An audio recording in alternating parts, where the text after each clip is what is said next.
স্বার্থের মায়াজালে পৃথিবীটা ঘেরা। ভালো থাকে তারাই যারা অভিনয় জানে। টাকার পরিমাণ বাড়লে আত্মীয়তা বাড়ে, আর না বাড়লে আত্মীয়দের সঙ্গে দূরত্বটাই বাড়ে। সব পেয়ে গেলে স্বভাব এমনিতেই নষ্ট হয়ে যাবে। তাই ঈশ্বর আমাদের কোনো না কোনো দিক থেকে অভাবেই রাখে। যেমন কাউকে টাকা পয়সার অভাব, কাউকে আবার রূপের অভাব, কাউকে সারাদিনে এক মুঠো ভাতের অভাব, কাউকে এক ফোঁটা শান্তির অভাব।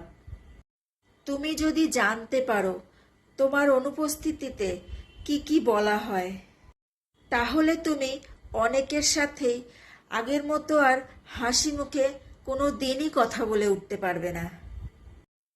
টাকা থাকলে অযোগ্যরাও যোগ্য হয়ে যায়, আর সাথে পেয়ে যায় জ্ঞান দেওয়ার ছাড়পত্র। আর টাকা না থাকলে উচ্চশিক্ষিতরাও বোকা হয়ে যায়, আর তাদের সাথে যোগ হয় অবজ্ঞা আর অবহেলা। স্বার্থপর মানুষের কোনো অতীত থাকে না, তাদের থাকে শুধু বর্তমানের সুবিধা আর ভবিষ্যতের অতিরিক্ত লোভ। একটি সুখ মানুষকে সারা জীবন হাসাতে পারে না, কিন্তু একটা দুঃখ মানুষকে সারাটা জীবন কাঁদাতে পারে।